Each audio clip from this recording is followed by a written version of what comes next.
বিশ্বকাপে আবারও দেখা যেতে পারে সৌদি আরব আর্জেন্টিনার ম্যাচ। রাউন্ড অফ 32-তে সৌদি আরবকে প্রতিপক্ষ হিসেবে পাওয়ার প্রবল সম্ভাবনা তৈরি হলো আকাশী নীলদের, যেটি হলে একদিকে যেমন পাবে গেল বিশ্বকাপে শোধ নেবার সুযোগ, তেমনি নেক্সট রাউন্ডে ওঠা সহজ হয়ে যাবে মেসিদের জন্য।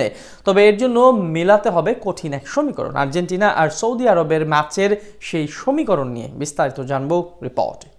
কাতার বিশ্বকাপ আর্জেন্টিনার জন্য একদিক থেকে যেমন রূপকথার এক ইতিহাস, তেমনি অন্য দিক থেকে এক বিভীষিকাময় মুহূর্তের উপলক্ষ।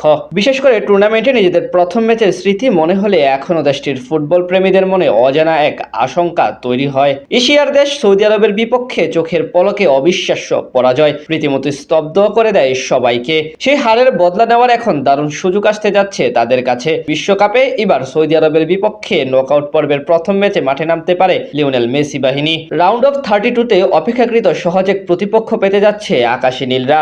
শেষ দুই বিশ্বকাপ নিয়ে আর্জেন্টিনার পেছনে আছে একাধিক বিতর্ক। অনেকে বলেন অপেক্ষাকৃত দুর্বল প্রতিপক্ষ সেট করা থাকে তাদের জন্য, যদিও সেই সব গুঞ্জন ভিত্তিহীন। এবার আসরেও অন্যতম শক্তিশালী বহর নিয়ে যুক্তরাষ্ট্রে গিয়েছে ডিফেন্ডিং চ্যাম্পিয়নরা। সেখানে প্রথম ম্যাচে আলজেরিয়ার বিপক্ষে নিজেদের সামর্থ্যের প্রমাণও দিয়েছে মেসি বাহিনী। দলের অধিনায়কের হ্যাট্রিকে 3 গোলের জয় নিয়ে মাঠ ছাড়ে তারা। আজ দ্বিতীয় ম্যাচে তাদের প্রতিপক্ষ অস্ট্রিয়া। তবে তার আগে প্রশ্ন উঠেছে, নকআউট পর্বে উঠলে কাদের বিপক্ষে প্রথম ম্যাচ খেলতে হবে আর্জেন্টিনাকে। সেই প্রশ্নের নিষ্পত্তি করতে হলে তাকাতে হবে গ্রুপ এইচে, যেখানে কিনা 4 দলের মাঝে এখন হাড্ডাহাড্ডি লড়াই হচ্ছে।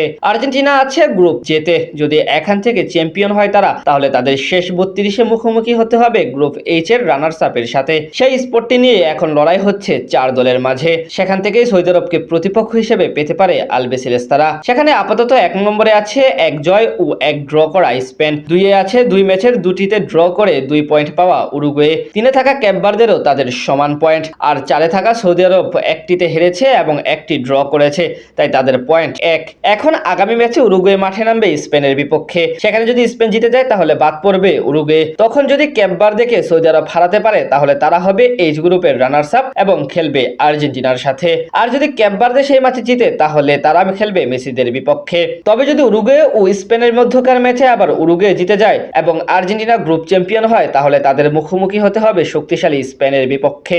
আর যদি সেই ম্যাচ ড্র হয় এবং একই সাথে সৌদি আরব ও ক্যাপ ভার্দেরও ম্যাচ ড্র হয়, তখন দেখতে হবে গোল ব্যবধান। সেখান থেকে বাছাই করা হবে গ্রুপ রানার্স আপ। অর্থাৎ এই মুহূর্তে আর্জেন্টিনা ও সৌদি আরব ম্যাচের সমীকরণ হলো উরুগুয়ের পরাজয় এবং সৌদি আরবের জয়। তাহলে ফুটবল বিশ্ব আরো একবার দেখতে পারবে এই দুই দলের দ্বৈরথ।